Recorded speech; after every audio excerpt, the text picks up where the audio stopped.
Hey everyone, this is David Brown with the migration update for April 8th, 2024 from the Braddock Bay Hawk Watch. Today we had an excellent day of birding, plus we had a total solar eclipse. There were a lot of people out in the park and a lot of great people up on the platform, a lot of friends from back home in Pennsylvania and Delaware, so I'm really excited to share today's video with you. I got out to Braddock Bay Park around 6:30 in the morning, which was before sunrise, because I'm superstitious and wanted to claim my parking spot before anyone else could arrive and get it. I knew it would be a busy day at the park and I wanted my parking spot. And it was a beautiful morning with some pinks and blues to the sky, a little bit of frost on the ground, and light winds. Kim joined me a little while later out on the boardwalk, and it really turned into a beautiful sunny morning. Here we have a sparrow that was singing its trilling song from the marsh. This is a swamp sparrow, and I've heard them a few times, but this was the first one I've actually laid eyes on this season. This nice flock of wood ducks dropped in right off the end of the boardwalk. Here's a large woodpecker that migrated past, and we can see a lot of yellow in those tail feathers, including the shafts. This is a northern flicker, and we had about a dozen northern flickers migrate past today. We also had a couple of these migrate over today. This is a belted kingfisher, and we know it's a female because it not only has the blue, but it also has some brown. Here we have a duck that has a red head, and it had a stripe down the forehead, and it has gray sides. This is a Eurasian widgeon, and you may remember that a few weeks ago when Kim and I were out on the barrier island one morning, she spotted a Eurasian widgeon, and it was seen by people off and on for a few days, and then for a few weeks now, it hasn't been seen. So I don't know if this was the same bird that's just been hiding for a couple weeks, or if this was a new Eurasian widgeon that came in overnight. But I was very happy to see it this morning, especially with that sunlight hitting the head. I had to call in some backup today. My brother Bobby came up from Pennsylvania along with my mom and dad. And I'm sure many of you know Bobby, mainly from his daily ID quizzes and all of the hard work that he does maintaining the Lyco Birds website and social media, along with his daily YouTube videos. The day had started out so promising with that bit of sunshine in the morning, but unfortunately, as the morning went on, it clouded over and remained overcast for the rest of the day with light northeasterly winds. Here we have a hawk with a long tail and rounded wingtips, so we should be thinking accipiter. We see orange barring underneath, so we know that it's an adult either Cooper's hawk or sharp-shinned hawk. We see that it has a very small head that barely sticks out past the wings and a very squared off tail. Overall, a more compact shape, making this an adult sharp-shinned hawk. Here we have another adult sharp-shinned hawk. This one is in a soar posture, so you can see that it has its tail all fanned out. And when Sharpies fan their tails, the tail tip does look rounded, of course, because even though all of the feathers are the same length, when you fan those tails, it gets this kind of shape to it. So don't read into that too much. We see that overall, the bird has a small head, somewhat more compact look to it with more rounded looking wings, just less lanky overall than Cooper's hawks look. Here we have a large gray wading bird with a huge yellow bill and long trailing legs. This is a great blue heron, and we had around 10 great blue herons today, a really good number. Here we have a hawk whose overall shape places it in the Buteo genus. We see that it has dark patagial bars and a dark belly band, making it a red-tailed hawk. And we see a dark trailing edge to the wings and a red tail, making this an adult red-tailed hawk. Here's a raptor with a long tail and long, somewhat pointed wings, overall light underneath, but with dark wingtips and dark trailing edge to the secondaries. This is an adult male northern harrier. Here we have a very lanky and large black and white raptor. This is an osprey. Here we have a large dark raptor that was trying to sneak overhead. And when you look at it, it looks like it has a rather large head. But actually, this is just a turkey vulture, and sometimes when they're going away, you're not only seeing the head, but also the neck, so it looks like a large head, when in reality it's not. But overall, this shape is very similar to the shape of a golden eagle, so sometimes it's good to double check. Here's a group of 5 large gray birds with long necks and long trailing legs. These are sandhill cranes. Here we have a small black and white woodpecker with a very small bill. This is a downy woodpecker. Here we have a raptor that was flying low over the marsh over towards the east spit, and it had a very moth-like flap to it and a flat face. This is a short-eared owl, and we saw it just for a few seconds as it went down in the marsh, and then a few hours later, we saw it flying around again, and it actually perched in the eagle tree for a few minutes, allowing us pretty good scope views. Here we have a large swallow that's a really deep blue or purple in color. This is an adult male purple martin, and it's only our second purple martin of the season and the first male. Here we have a small raptor with pointed wings, so we should be thinking falcon, and we see that it's very light overall underneath, and we see this facial pattern, making this an American kestrel. Here we have a large dark water bird with some yellow to the face. This is a double-crested cormorant. Here we have a swallow that's blue on top and white underneath. This is a tree swallow. Here we have a water bird migrating high overhead. We see a dark head and neck. We see long, skinny, pointed wings, and we see some trailing feet. This is a common loon in breeding plumage. Here we have a large, chunky sparrow with a lot of red striping to the front and the back and some nice gray highlights to the head. This is a fox sparrow. The totality portion of the total solar eclipse started around 3:20 p.m. and lasted between 3 and 4 minutes. Here's a photo I took about 5 minutes before the start of totality. You can see it was still fairly light at that point, although the partial eclipse had started about an hour beforehand and it was getting darker and darker. But once we reached totality, it was like someone flipped a switch and it got really, really dark. Unfortunately, as you can see, we had complete cloud cover, so we did not actually get to see the sun at all during the eclipse, but it was still a really cool experience to be out there and see how dark it got during that period of totality.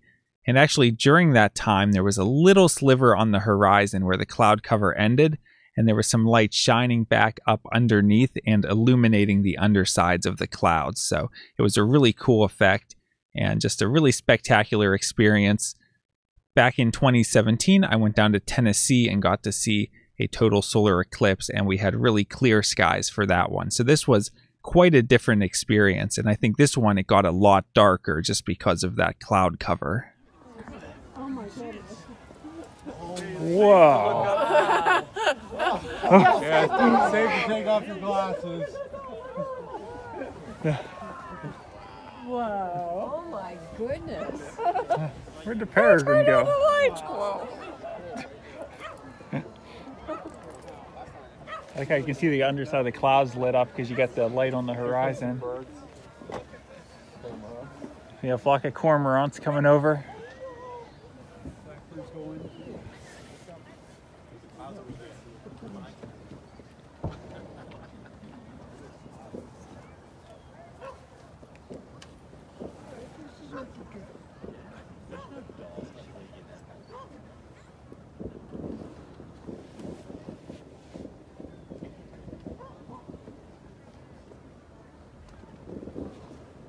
It's way darker than I expected.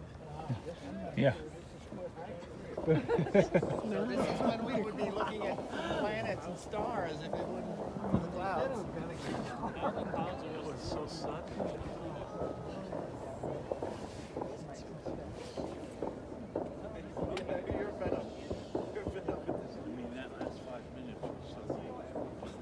You can see the shadow moving that way. I've been watching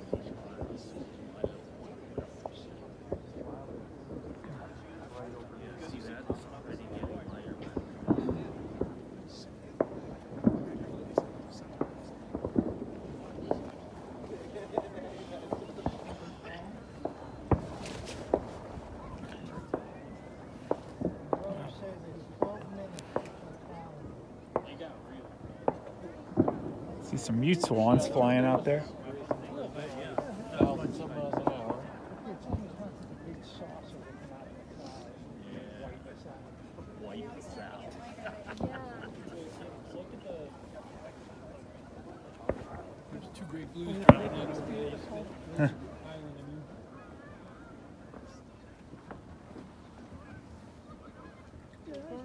Oh yeah, there's that's cool. Yeah, you can see. Look below. You can see it's getting light again. Some more. Oh, look at the fireworks over there. Is that song sparrow singing? swamp. A robin, I'm hearing.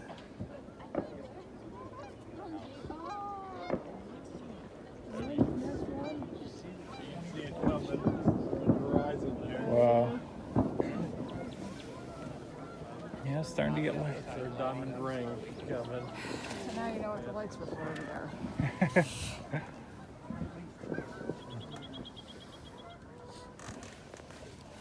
Wow. Almost looks like blue sky here. Yeah, almost.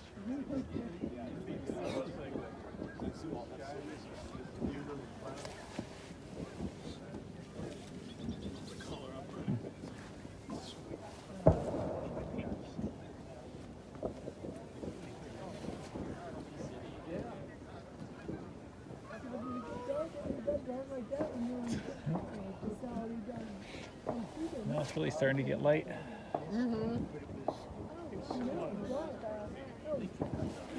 It's a goose.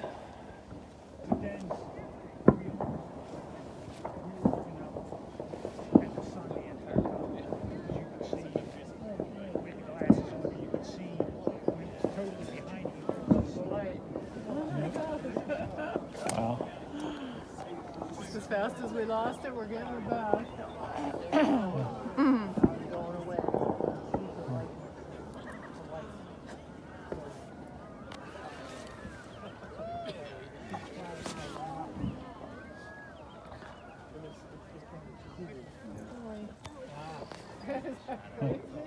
That is the craziest effect ever. I guess it had its own feel without, you know, without being able to see it. Pretty cool. It is trippy.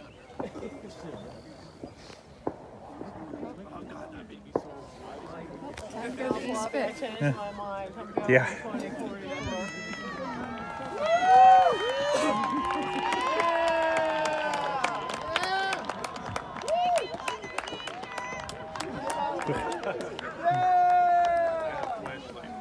Dove's going to roost. Yeah.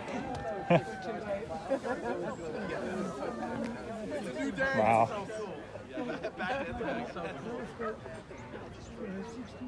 I know a lot of people are curious about how the birds responded to the total solar eclipse, and unfortunately, by the time we had the eclipse, it had clouded over heavy and the raptor flight had pretty much shut down.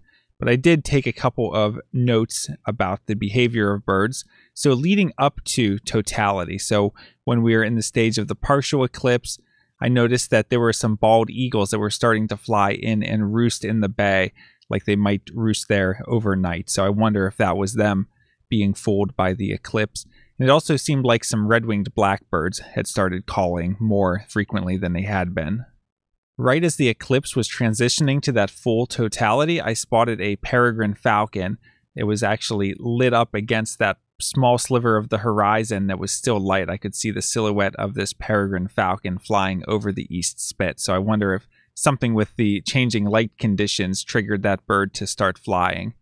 Also during totality, a swamp sparrow started singing, and there was a robin calling.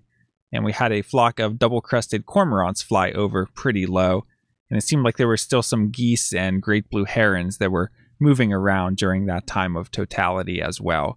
We did not hear any owls or woodcocks or anything like that, though. And then after totality, but while the partial eclipse was still going on, we were noticing some flocks of blackbirds and tree swallows that were moving, almost like you might see during a morning flight. So again, I wonder if that was the birds kind of getting tricked into doing behavior that they would otherwise do at a different time of day. And even though we didn't have clear weather to view the eclipse, I think the human side of the day made it really enjoyable. There were a lot of people out in the park. I would estimate at least a few hundred. There were a lot of cars parked all up and down the road. And at the Hawk Watch platform, I had a lot of friends from various places. My family came up from Pennsylvania along with some other friends. I had a lot of my hawk watching friends from here in New York, and also some of my birding friends from Delaware that came up. So it was a lot of fun having people from the different birding groups I'm around at different times of year when I'm in different states to all come together and see how those personalities mix. And we had a really fun day on the platform, had a couple rare birds and just a lot of good bird sightings overall throughout the day. Just a really enjoyable, memorable day because of all the great people that came together. Taking a look at the eBird checklist, today we had 79 species, which is our biggest day so far out at the Hawk Watch in terms of total species. And taking a look at the hawk count report for our migrant raptor totals, today we had 78 turkey vultures, 1 osprey, 4 northern harriers, 38 sharp-shinned hawks, 5 Cooper's hawks, 6 red-tailed hawks, 1 rough-legged hawk, 3 American kestrels, and 1 peregrine falcon, along with that 1 short-eared owl, for a total of 138 migrating raptors. That brings our April total to 6,659 and the season total to 14,779. Taking a look at the forecast for tomorrow, it's looking partly cloudy with a high up around 70. Winds are starting out southerly and then shifting to a northeast lake breeze at 5 to 10 miles per hour. So I don't know if we'll actually see those high temperatures. I would expect a decent flight in the morning, hopefully some more songbird migration overnight, and maybe a bit of a raptor flight in the morning. But then once the winds shift around to northeast, that'll probably shut down most of the raptor flight. For Wednesday, we're looking at morning showers and then some clearing with a high in the upper 50s and light west-northwest winds. So once it clears up, I would expect a decent flight, expect moderate migration.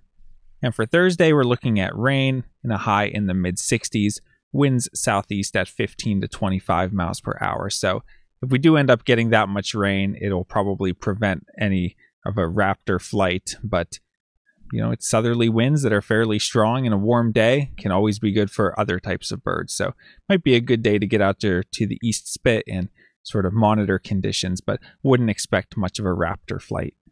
Well, today was a really memorable day and a day that I had been looking forward to for a long time, ever since that last total solar eclipse that I saw with my dad and brother back in 2017 in Tennessee. We had been planning and looking forward to this one. And I remember my first season at Braddock Bay back in the spring of 2019, hearing about this eclipse and thinking, maybe I'll go back and visit Braddock Bay and get to see who the counter is that season. But, well, here I am all these years later. I'm still counting at Braddock Bay, and really nice to be able to get my brother up to the Hawk Watch platform for the first time and to see my parents and my friends from Delaware and Pennsylvania. So just a really fun day to be out. I think we saw a lot of good birds. I think everyone made the best of the poor weather and ended up having a really good time. And I hope to see you out at the Braddock Bay Hawk Watch platform soon for another good time. From Lyco Birds, this is David Brown. Thanks for watching.